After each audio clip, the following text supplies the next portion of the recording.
So I've got a small confession to make. Before I put this layer of plaster on and cut the relief, I actually did a full sand on the lobe, and I didn't take any pictures, but it was amazing what came out.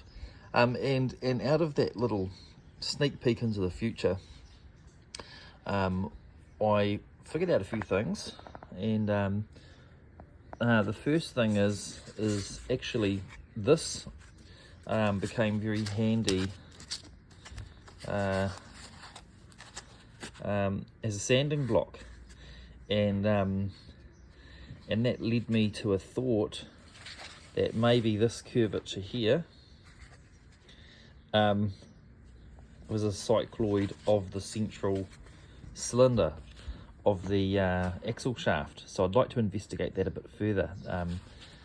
On the face of it, it looks feasible, but also came up with some natural sanding or carving lines.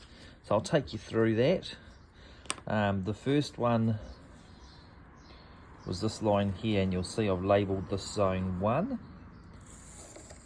which is this zone here.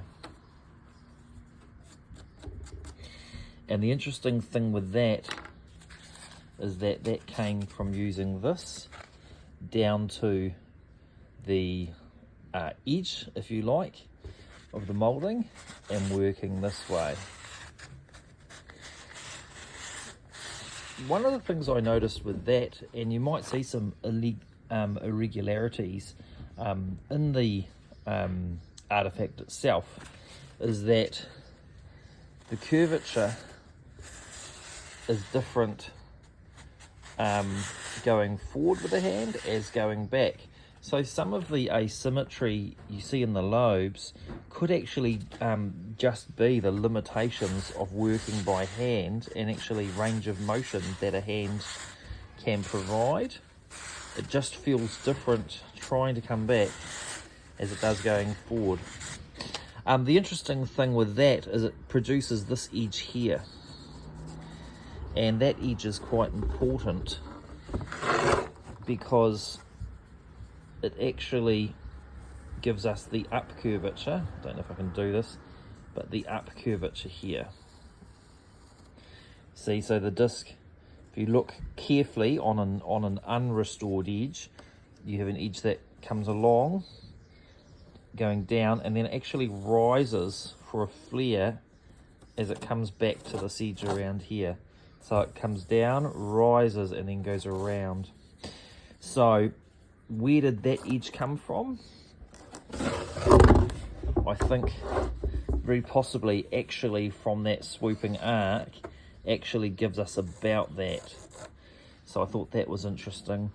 So that was sort of pass 1, if you like, and then pass 2 and pass 3 is more of a straight back, and then obviously here where we've used this circumference, and that's the circle, if you like,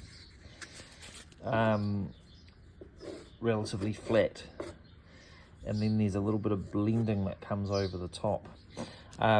So that's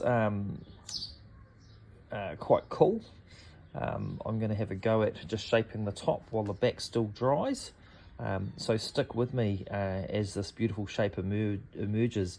I sure hope I can do it again the second time, because I actually covered the first attempt up and with more plaster to do the back, and it looked really good. So hopefully with a bit of sanding I can get us back there. Okay, see you on the next one.